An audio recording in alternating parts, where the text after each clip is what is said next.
Estamos haciendo el estudio de la verdad fundamental y esta lección en particular se llama discipulado. Discipulado. Nuestro versículo clave viene de Marcos capítulo 3, versículo 14 y habla sobre Jesús y dice, y estableció a 12. Número 1, para que estuvieran con él. Número 2, y para enviarlos a predicar.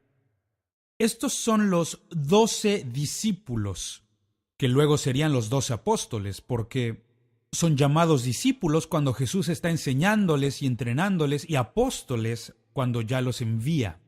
Y esto es un ejemplo clásico del discipulado. La gran comisión para la iglesia es: id pues y haced discípulos a todas las naciones. Notémoslo, no dice vayan y encuentren creyentes, a alguien que crea, no, dice id y haced discípulos. Ahora esa palabra es un poco incómoda para nosotros, no la usamos con regularidad, pero es muy importante que nosotros entendamos que para vivir la vida cristiana en la forma en que Jesús quería que la viviéramos, es necesario no solamente ser creyentes, sino ser discípulos. En Hechos capítulo 14, versículo 21, está hablando sobre los apóstoles y sobre cómo, después de haber predicado en la ciudad, hicieron muchos discípulos. Por esta razón soy un firme creyente en construir buenas relaciones con las personas, porque para hacer un discípulo necesitas entrar en una relación el uno con el otro. La palabra griega que se utiliza aquí, y es una palabra que me cuesta bastante pronunciar, mateteo, que significa ser o hacer un discípulo. En la versión King James usualmente se traduce como enseñar, pero va mucho más allá de la enseñanza. Se trata de una relación que tienes con el discípulo. Les estás entrenando, estás siendo su mentor. Entras en este tipo de relación con ellos, y de eso está hablando en este versículo. El discipular. La gran comisión literalmente es discipular a las naciones. Esto hemos sido llamados a hacer como creyentes. ¿Qué queremos decir? ¿Qué es un discípulo? ¿De qué estamos hablando? ¿Qué es un discípulo? El uso de esta palabra en la Escritura, vamos al Antiguo Testamento antes que nada. Solo una vez se encuentra en el Antiguo Testamento. Solo una. Y existe profecía con respecto a Cristo y a la Iglesia. Se encuentra en el libro de Isaías capítulo 8 versículo 16, donde dice: ata el testimonio, sella la ley entre mis discípulos. Es el único lugar en que encontramos esta palabra y está hablando sobre el Nuevo Testamento y el nuevo pacto con Cristo Jesús. Entonces, vayamos al Nuevo Testamento. ¿Qué dice el Nuevo Testamento sobre el discipulado? Tiene bastante que decir sobre el discipulado. Jesús en Lucas 14, 27 dice: y el que no lleva su cruz y viene en pos de mí, no puede ser mi discípulo. Y aquí nos está dando los parámetros sobre cuánto nos va a costar seguirle y ser discípulos de Jesucristo, no solamente creyentes, sino discípulos. Ahora, algo muy interesante que he descubierto, porque esta palabra discípulo se usa muchas veces en los evangelios, Mateo, Marcos, Lucas y Juan, se encuentra 240 veces.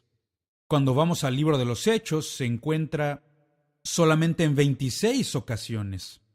Hay una gran diferencia ahí. Y cuando analizamos las cartas a las iglesias, lo que llamamos las epístolas, las cartas a las iglesias, la palabra discípulo no se encuentra ni una sola vez. ¿Por qué será que en los evangelios se encuentra 240 veces, 26 veces en el libro de Hechos y ni una sola en las cartas a las iglesias? Pues es muy obvio. Esta palabra discípulo, que es utilizada tantas veces en el evangelio, todos aquellos discípulos ya habían encontrado su lugar en la coinonía, en el compañerismo de los santos o como miembros de la iglesia. Entonces, en las cartas a las iglesias no encontramos la palabra discípulo porque todos aquellos que ya son parte de la iglesia local, todos los que son miembros de esto, se comprende que ellos ya son discípulos. Quiero darte el significado de esta palabra discípulo. El significado bíblico es alguien que está siendo entrenado o instruido. Es lo que Jesús estaba haciendo con sus 12, estaba entrenándolos para el ministerio, para poder enviarlos. Significa aprendiz o un pupilo. Significa enrolarse como un estudioso o un erudito, o tener la disciplina, instruirse, enseñar. Ese es el significado. Y en el diccionario, el diccionario nos da 2 o 3 buenos significados. Significa ser un seguidor o un pupilo de cualquier maestro o escuela en particular. Eso es importante. Es decir, el maestro, como Jesús, el maestro era la persona a quien estaban siguiendo aquí. Y esto es lo que Pablo le dice a sus propios discípulos. En 1 Corintios 11, versículo 1 dice: «Imítenme a mí, sed imitadores de mí, así como yo de Cristo». No está siendo orgulloso y arrogante. Él simplemente está hablando de que estaba discipulándoles, entrenándoles. Otro significado que encontramos en el diccionario es alguien que recibe instrucción de otra persona, o alguien que acepta las enseñanzas, la instrucción, la doctrina de otra persona. Un tercer significado del diccionario es un estudioso, un pupilo, un seguidor o un adherido. Ahora, yo les confieso que toda mi vida adulta la he vivido siendo un discípulo de Cristo Jesús. He corrido detrás de Él tan rápido como me ha sido posible, tratando de aprender, de descubrir, de saber todo lo que me ha sido posible. Ser un discípulo, y aún así he conocido a algunos cristianos que siguen siendo bebés después de 40 o 50 años. Nunca crecieron.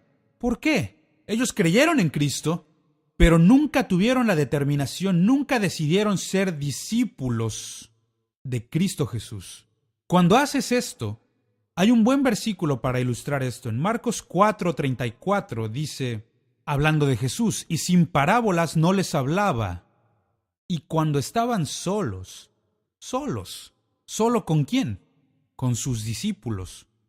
Porque Él hablaba a la multitud y les contaba una historia simple. Él hablaba con las multitudes y les daba algunas parábolas bastante vagas. ¿Qué significa todo esto? ¿Qué pasaba? Y regresaban a sus casas y recordaban las parábolas, el hijo pródigo y así, pero cuando estaba solo con sus discípulos, a ellos en particular les declaraba todo. A sus discípulos les explicaba absolutamente todo. Entonces, cuando eres discípulo, existe esa relación personal con Él. Puedes hacerle preguntas y Él responderá tus inquietudes, o a veces Él va a cuestionar tus propias respuestas. Pero estás en una relación de discipulado. Ahora, no podemos hablar de discípulo sin hacer mención de la palabra disciplina. Disciplina, porque ambas palabras tienen la misma etimología. Disciplina literalmente es entrenamiento que desarrolla el autocontrol y carácter. Y es aquí donde se pone difícil, ¿no? En la enseñanza, y no es solamente compartir información, sino que es ayudar a esa persona para que lo aplique a su propia vida. Significa sumisión ante la autoridad. Y es una de las razones por las que, siendo predicador, siendo un maestro, no puedo ayudar a algunas personas. Eso solía agravarme profundamente hasta que entendí que ellos no me están escuchando. Ellos creen saber más que yo. Y hasta que estén dispuestos a someterse y escuchar, yo no puedo ayudarlos. Entonces, ser un discípulo, estar en disciplina, significa estar sometido a la autoridad. Conducta ordenada, esta es otra de ellas. Poner tu vida en armonía con las cosas que has estado aprendiendo. No es suficiente solamente reunir información. ¿Cómo voy a poner esto en práctica? ¿Qué voy a hacer con todo esto? Esto significa ser discípulo. Aquí otro significado. Significa tratamiento que corrige o que castiga. Y lo cierto es que nadie es perfecto. Todos lo confesamos. Nadie es perfecto. Alguien ha dicho muy bien, El lugar más grande de todo el mundo es el lugar para mejorar.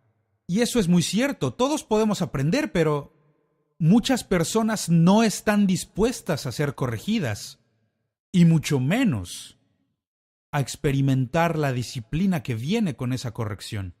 Pero un disciplinario es obviamente alguien que aplica la disciplina. Entonces esto significa ser un discípulo. Job capítulo 36, verso 10 es un buen versículo que tiene relación a esto y dice: despierta además el oído de ellos para la corrección y les dice que se conviertan de la iniquidad. Esto significa el tener el rol de la disciplina y el rol de la instrucción, que estás enseñándoles e instruyéndoles de una manera tal en que ellos puedan corregir sus errores. Ahora, el discípulo es básicamente un pupilo, un estudiante, un erudito, que está en su misión, en entrenamiento, que está obteniendo la disciplina de Cristo Jesús. En Lucas 6:40, Jesús dice: el discípulo no es superior a su maestro, mas todo el que fuere perfeccionado será como su maestro. Esa debe ser nuestra meta.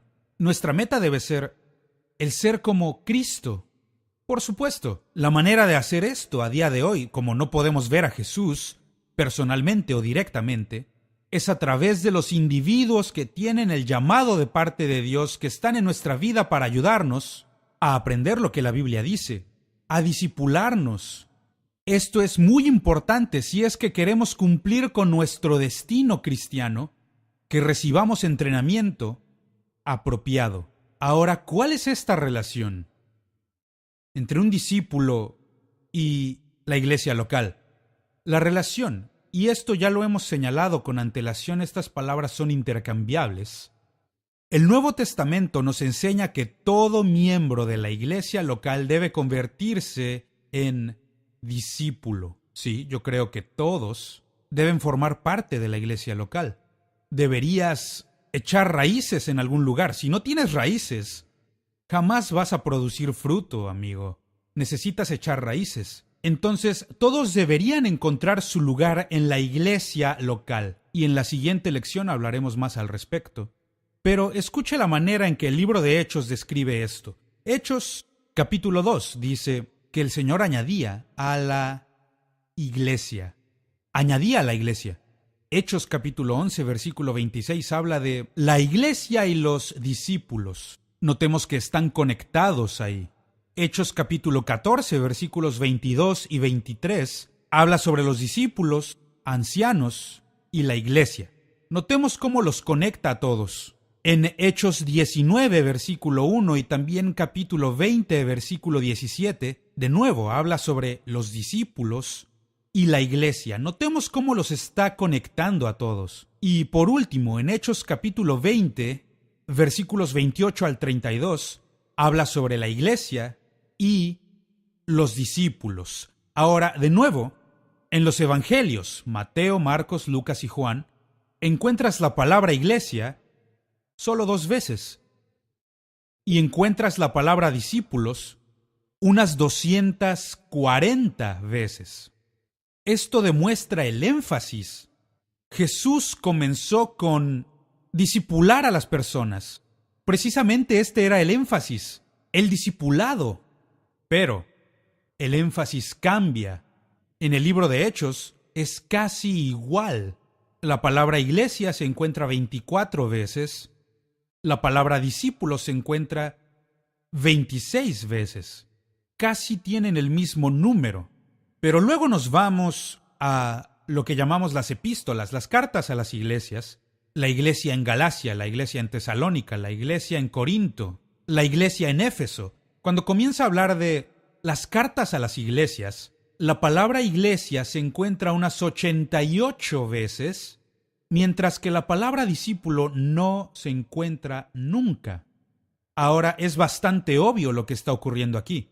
El énfasis ha cambiado y los discípulos se han vuelto parte de la iglesia.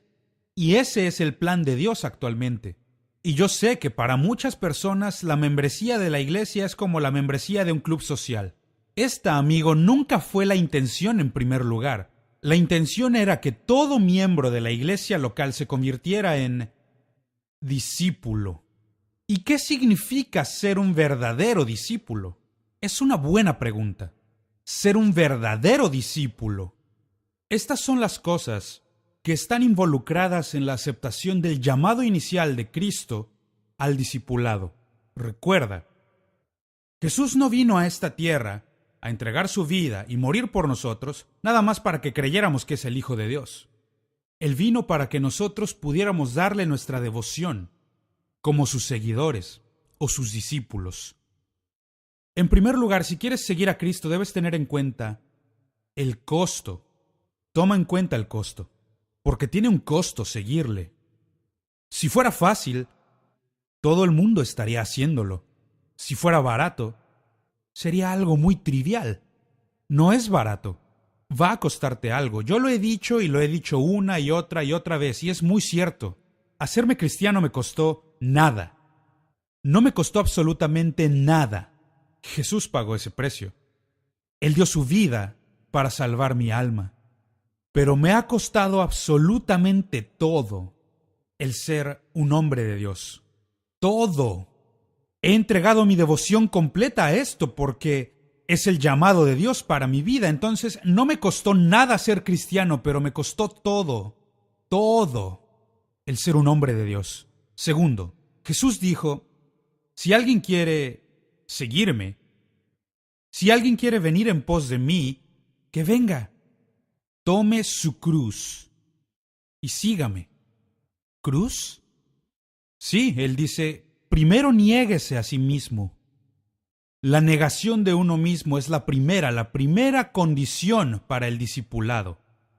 Sencillamente no puedes serlo todo, no puedes hacerlo todo y no puedes estar en todos lados, si es que quieres hacer la voluntad de Dios. Dios no nos llamó solamente para hacer algo. Él nos llama para hacer algo especial, significativo. Y tenemos que hacerlo con devoción. Negarnos y tomar la cruz. ¿Qué significa la cruz el día de hoy? Actualmente no tenemos algo con qué relacionarla, pero en los días de Jesús era algo bastante común. En tiempos del Imperio Romano, porque fueron los romanos quienes perfeccionaron la técnica de crucificar a las personas. Y era una muerte horrible que servía de espectáculo público. Y todo el mundo veía esta terrible, horrenda muerte. Y que metía miedo en las personas y decían, yo no quiero acabar así. Jesús dijo, toma tu cruz. Las cruces no eran más que instrumentos de muerte. No eran piezas de joyería, no eran adornos u ornamentos. Y hoy en día las utilizamos como remembranza de Cristo, y yo no veo nada de malo con eso, pero digo que ese no es el mensaje bíblico aquí. El mensaje bíblico es, la cruz es el lugar donde morimos.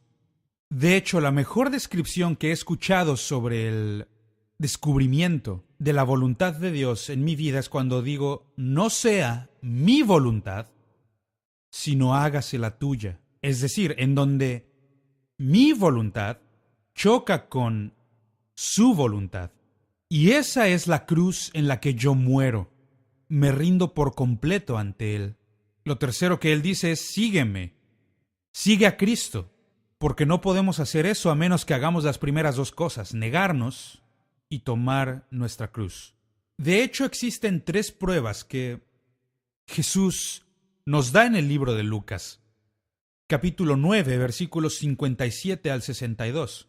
Menciona a 3 hombres que hablaron con él. El primero se acerca con Cristo y le dice, Señor, yo te seguiré. Voy a seguirte a donde quiera que vayas.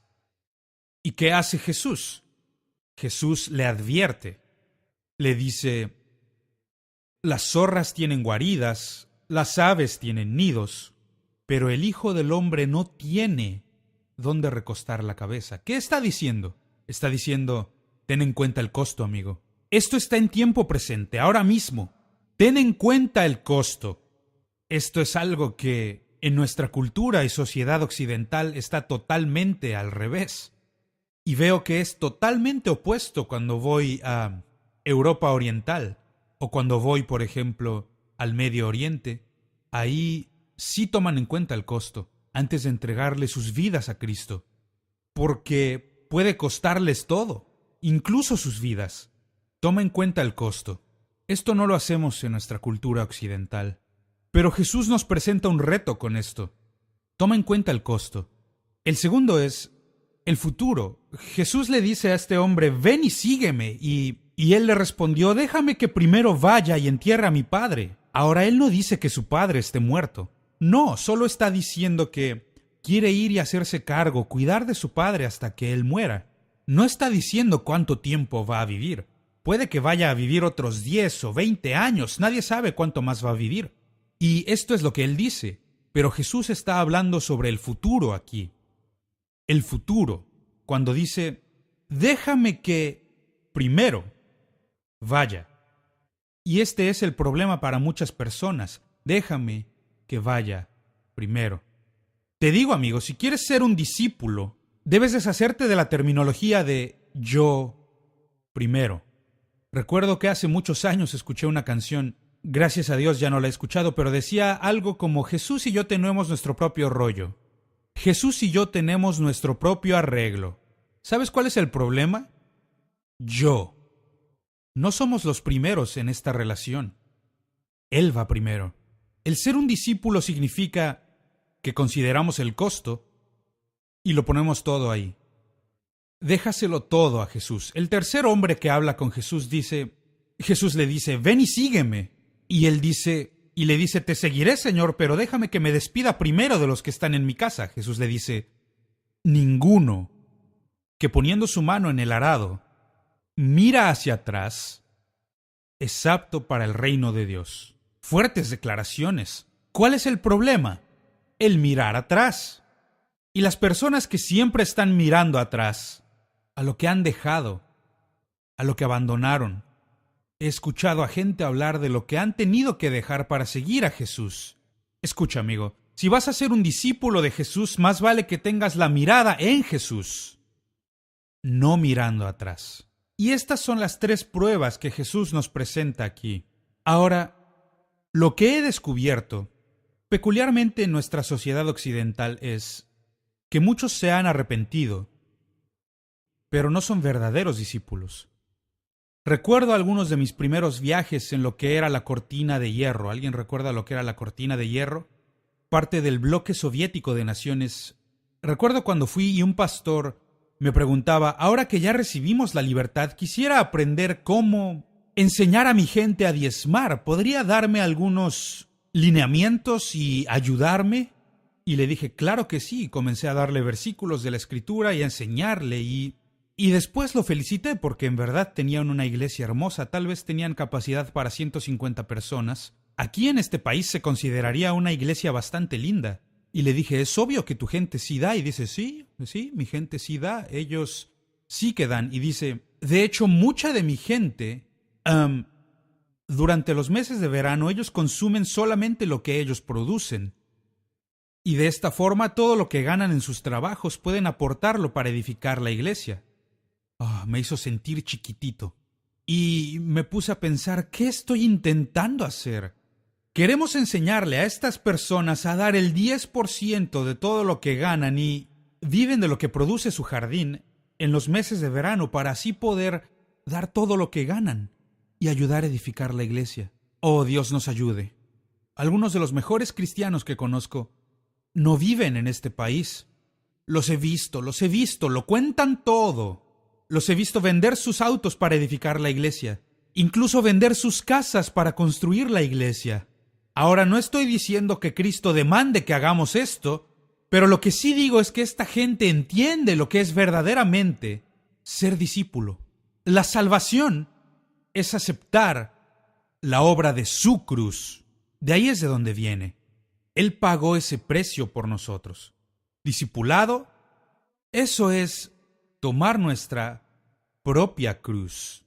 ¿Recuerdas cuando el apóstol Pablo dijo esto que está escrito en Gálatas 2:20? Con Cristo estoy juntamente crucificado. No está hablando sobre Jesús muriendo por él. No, él habla sobre entregar su propia vida por Cristo. A esto nos referimos.